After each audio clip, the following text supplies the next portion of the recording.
Jadi memang Ibu Tasya juga merasakan bahwa tidak mendapatkan nafkah lahir dan batin secara layak selama ini.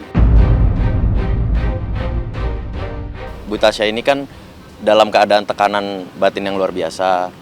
Biar menjadi jelas, kami klarifikasi terkait isu pihak ketiga, terkait hal-hal yang lain yang ramai di media pun, ini kami luruskan semua.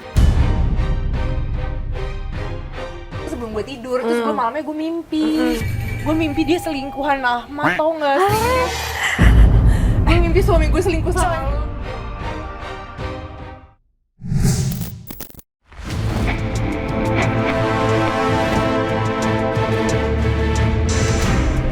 Influencer Rachel Fenya belakangan ini sedang ramai sorotan usai dihujat netizen lantaran dituding menjual kesedihan temannya, Tasya Farasya, yang sedang dihadapkan permasalahan rumah tangganya dengan sang suami yang saat ini sedang menjalani proses perceraian di Pengadilan Agama Jakarta Selatan.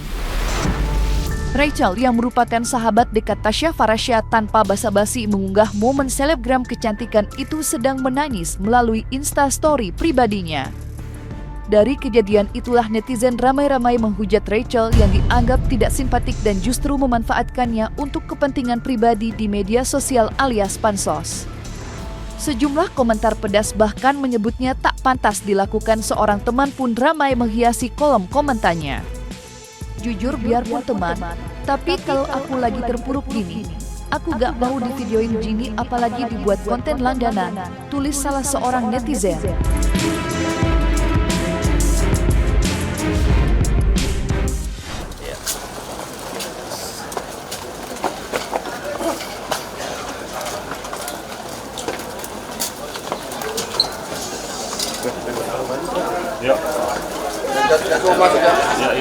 Ya, aduh, saya nggak muat.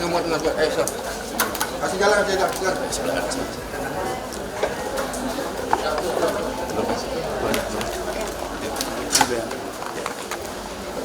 Nanti aja mas, nanti ada ini kok pasti. Itu sifatnya personal sih, jadi lebih baik tanya ke Bapak Hujur. Terima kasih banyak ya.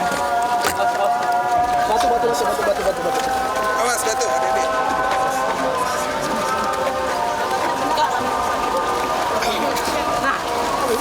Hati-hati, tolong hati-hati, awas ada yang injek.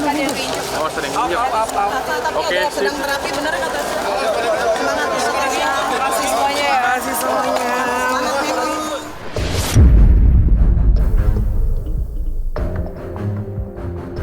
Mengetahui sahabatnya menjadi bulan-bulan warganet usai dituding memanfaatkan kekisruhan rumah tangganya, Tasya Farasya tidak tinggal diam. Melalui unggahannya, Tasya membela Rachel Fenya dengan mengunggah potret dirinya tengah melakukan video call bersama sahabatnya itu sambil menuliskan caption menyentuh. Teman-teman, tolong jangan membenci teman-temanku karena telah menunjukkan cinta dan dukungan mereka kepadaku. Kepedulian mereka sangat berarti bagiku. Dan semua teman-teman online, aku sayang kalian banget, tulis Tasya. Tasya Farasya terus menuai sorotan. Bukan hanya perihal gugatan perceraiannya yang sedang berproses di Pengadilan Agama Jakarta Selatan, tetapi juga mengenai aktivitasnya yang tak luput menarik perhatian. Ya, belum lama ini selebgram cantik itu mengunggah video dirinya yang sedang menjalani terapi dengan berbagai alat medis yang terpasang di kepala dan tubuhnya. Dari unggahannya itulah, tidak sedikit yang dibuat penasaran tentang kondisi kesehatan Tasya, yang belakangan diketahui jika ibu satu anak itu sedang menjalani terapi tidur. Sebelumnya, Tasya mengaku sudah menjalani pemeriksaan gelombang otak dengan menggunakan metode elektroensefalogram atau EEG. Lantas benarkah gangguan kesehatan yang dialami Tasya hingga harus menjalani terapi tidur lantaran permasalahannya dengan sang suami yang berujung gugatan cerai?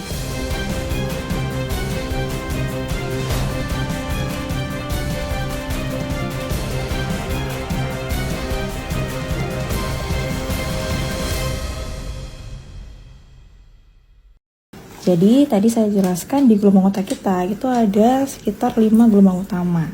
Ya, ada delta, theta, alpha, beta, dan het beta. Nah, kalau warnanya hijau itu yang normal. Semakin ke arah oranye atau merah itu berarti dia dominan. Kalau semakin ke arah hijau atau biru dia minimum. Nah, kita fokus yang absolute power aja karena dia yang merepresentasikan gelombang murni. Nah, kata Tasya, ini dia dominan di beta sama high beta. Kalau beta sama high beta itu adalah gelombang otak yang merepresentasikan konsentrasi, pikiran, fokus. Di sini kelihatan, oh kata Tasya ada yang dipikirin nih. Oh gitu. Iya, gitu. Sekarang gelombang deltanya kurang nih, ya kan? Delta itu untuk tidur. Tapi emang orang bisa nggak mikir ya dok? Untuk orang normal seharusnya dia tidak akan over.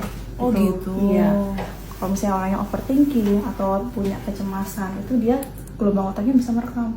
Oh, kita QA. Ini cara bacanya nih, W ini bangun, bangun. REM ini tidur paling dalam, yang paling bagus buat detoksifikasi racun-racun tubuh itu dihilangkan dari otak tuh. REM paling bagus. N1, N2 ini tidur ayam. N3 ini tidur dalam juga tapi nggak sebagus REM.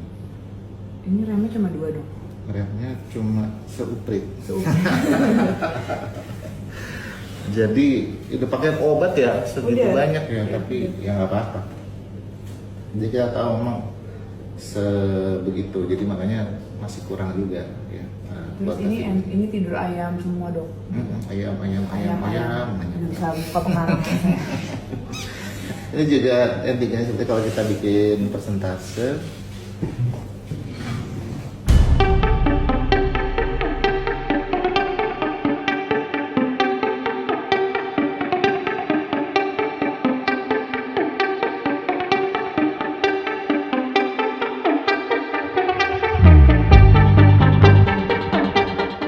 Sementara itu, mengenai gugatan cerainya yang diajukan Tasya Farasya pada suaminya, Ahmad Asseghaf di Pengadilan Agama Jakarta Selatan, disebut-sebut adanya orang ketiga yang menjadi penyebab retatnya rumah tangga Tasya dan suaminya. Dari situ pula isu perselingkuhan suaminya dengan perempuan lain menguap dan ramai menjadi perbincangan. Sontak saja video podcast lama Tasya dengan Erika kembali ramai menuai perhatian. Mengingat pada podcast tersebut, Tasya mengungkap jika dalam mimpinya melihat sang suami berselingkuh dengan Erika. Lantas apa tata kuasa hukum Tasya Farasya saat disinggung mengenai adanya orang ketiga di balik gugatan cerainya terhadap sang suami?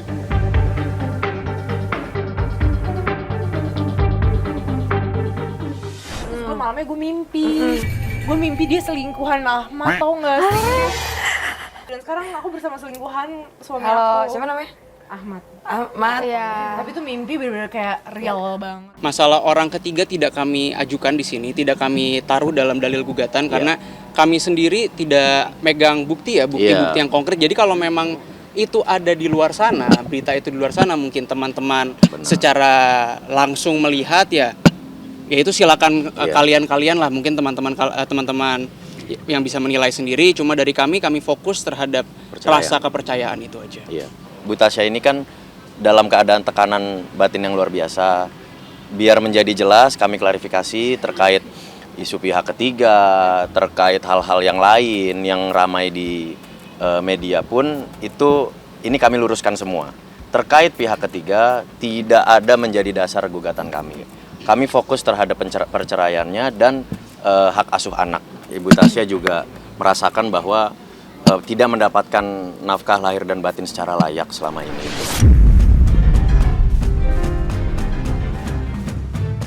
Rumah tangga Tasya Farasya dengan suaminya yang sudah 7 tahun dijalaninya sepertinya tidak dapat lagi diselamatkan. Kemarin, Tasya Farasya dan suaminya, Ahmad Asseghaf, kompak menghadiri sidang perdana kasus perceraiannya di Pengadilan Agama Jakarta Selatan. Meski sama-sama hadir di persidangan untuk menjalani mediasi, keduanya memilih diam saat disinggung mengenai hasil mediasi yang menjadi agenda sidang perdananya kali ini. Lantas seperti apa hasil mediasi Tasya Farasya dengan sang suami yang kemarin digelar di Pengadilan Agama Jakarta Selatan? Dan apa yang menjadi alasan utama Tasya menggugat cerai suaminya? Akan memperjuangkan kata Tasya atau seperti apa, Kak? 720.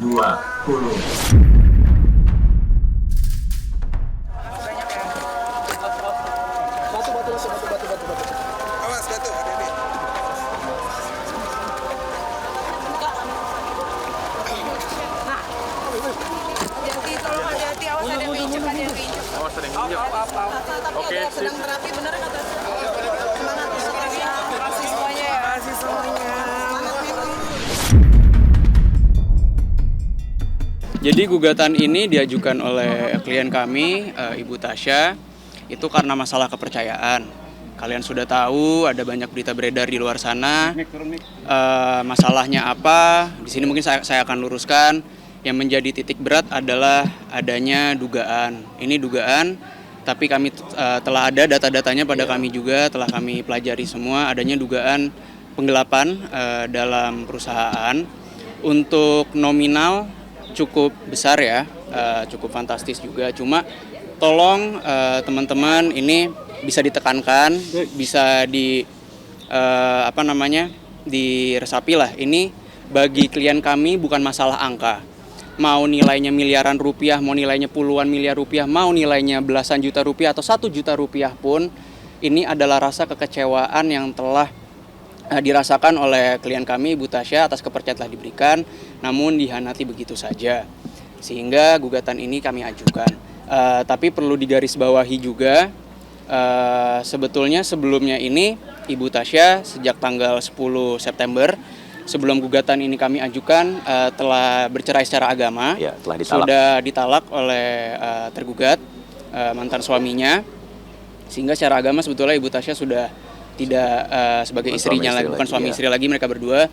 Dan juga pada saat ini, bahkan sebelum gugatan diajukan, Ibu Tasya dengan suaminya, mantan suaminya telah pisah rumah. Jadi saat ini sudah tidak tinggal serumah. Iya.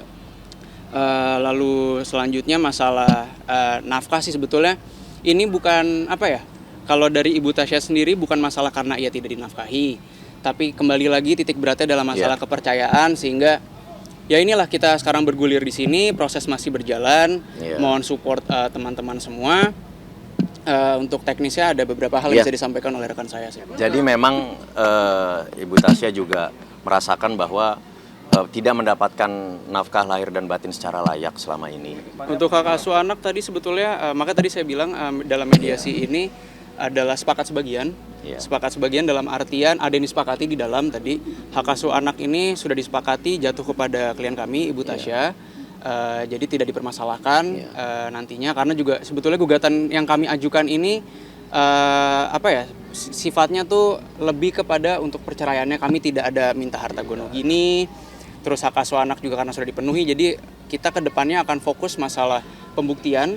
Dan kami juga pada gugatan kami mengajukan nafkah senilai Rp100, karena mengingat bahwa selama ini Ibu Tasya pun juga merasa tidak ada nafkah selama menikah, sehingga lebih baik kami akan ajukan sebagai bentuk tanggung jawab mantan suami terhadap anak-anaknya saja senilai Rp100.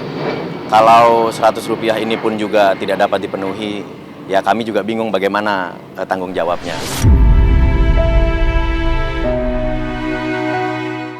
Sidang perdana gugatan cerai Tasya Farasya terhadap suaminya Ahmad Assegaf kemarin digelar di Pengadilan Agama Jakarta Selatan. Sebelumnya tidak banyak yang tahu jika pasangan yang menikah tahun 2018 itu sudah resmi bercerai secara agama. Ya, Ahmad Assegaf sudah menjatuhkan talak 3 sebelum Tasya mengajukan gugatan cerai. Dari pernyataan kuasa hukum Tasya, diketahui jika Tasya dan suaminya sudah pisah rumah alias tidak tinggal bersama. Kasus gugatan cerai yang diajukan Tasya pada sang suami mendapat tanggapan dari sejumlah kalangan. Lantas apa kata Ustadz Fathullah dan Dery Sulaiman mengenai gugatan cerai yang diajukan Tasya pada suaminya, Ahmad Assegaf? Ibu Tasya sejak tanggal 10 September sebelum gugatan ini kami ajukan telah bercerai secara agama. Ya, telah ditalak. Sudah ditalak oleh tergugat, mantan suaminya. Sehingga secara agama sebetulnya Ibu Tasya sudah tidak sebagai istrinya lagi, bukan suami istri lagi, mereka berdua. Dan juga pada saat ini, bahkan sebelum gugatan diajukan, Ibu Tasya dengan suaminya, mantan suaminya telah pisah rumah. Jadi saat ini sudah tidak tinggal serumah. Ya, artinya kalau sudah talak 3, resmi mereka sudah bercerai. Dan tidak ada masa uang iddah di situ.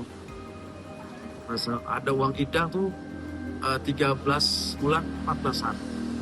Maka ketika talak buat apa? Gitu. Makanya ketika ini terjadi bagi laki-laki yang sudah menjatuhkan talak 3, maka hukumnya haram dan itu sudah cerai mutlak. Tidak mungkin adanya rujuk kembali karena talak 3 sudah dikatakan. Saya talak, kamu talak 3, berarti sah hukumnya. Mereka sudah bercerai karena sudah sang suami menjatuhkan talak, apalagi sampai sudah diakad. Ya kalau secara hukum pengadilan agama katakanlah mengajukan dari kedua belah pihak ini yang sudah bercerai, secara hukum syariat sah mereka sudah bercerai. Tapi kalau di hukum pengadilan kenegaraan mereka statusnya masih belum bercerai karena belum ada pengajuan, meskipun belum top palu katakan. Secara syariat agama kita sudah sah hukumnya mereka bercerai. Sandang, pangan, papan, ya itu lahir itu, termasuk hubungan suami istri itu lahir itu. Yang batin ini yang paling penting lah, agama bang, mendidik istri agama, mengenalkan Allah kepada istri, mengenalkan Rasulullah SAW kepada anak istri, nah, itu kewajiban suami bang. Nah, maka nggak mudah untuk menjadi seorang suami itu. Makanya suami yang tidak mendidik istrinya agama, maka dosa istri mengalir ke dia bang. Ya. Kalau kita nih laki-laki nikah terus suaminya nggak mendidik agama anak istrinya, nah maka dosa anak istri itu mengalir ke suami sebagai penanggung jawab. Tapi kalau sudah dididik nggak mau ya kita terbebas. Hukumnya kalau dia nggak mampu ya mau diapain bang? Kalau dia mampu terus menyengaja, dia zalim bang. Nah, kalau istri itu sudah dizalimi, maka istri berhak atas dirinya dia untuk menuntut khuluk namanya bang. Ya pergilah pengadilan agama, dikatakan aku tak mau bersuamikan dia, minta cerai. Nah, nanti hakim akan putuskan. Kadang-kadang gitu laki-laki itu dia nggak menafkahi istrinya. Satu sisi dia nggak mau menceraikan juga, itu zalim. Makanya nasihat saya kepada para wanita nih, kalian carilah laki-laki yang saleh, yang paham agama. Kalau dia mencintaimu, dia akan memuliakanmu. Kalau dia tak mencintaimu, dia tak akan menzalimimu. Nah, tapi kalau suaminya kaya, sama orang lain dia royal, sama orang lain dia bagi-bagi duit semua, di TikTok dia nyawer-nyawer orang, di istri nggak kasih duit. Nah, itu zalim itu bang, itu zalim. Kalau dia masih cinta dia bersabar. Kalau udah enggak, dia memang ada pilihan lain ya. Perceraian itu adalah solusi dalam Islam. Perceraian itu bukanlah sebuah maksiat, bukan sebuah dosa, maka tidak ada hubungan dengan dosa. Perceraian itu halal. Kalau halal berarti bukan sebuah kesalahan. Jadi Islam itu memuliakan wanita. Kalau wanita tadi memang sudah terzalimi, tersakiti, maka dia berhak untuk menuntut cerai. Silakan. Kalau memang itu tidak membahagiakan pernikahan, silakan berpisahlah karena Allah. Gitu. Jangan maksiat, jangan zina. Kalau kalian memang mampu ya, boleh punya istri 2, 3, 4. Jangan maksiat. Kalau nggak mampu 1 aja, jangan macam-macam. Berpuasa, tahan dirimu.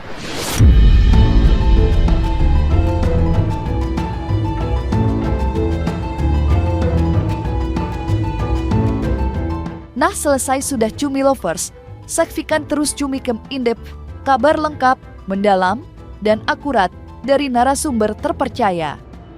Dan jangan lupa untuk like, subscribe, dan juga share channel YouTube Cumi Cumi.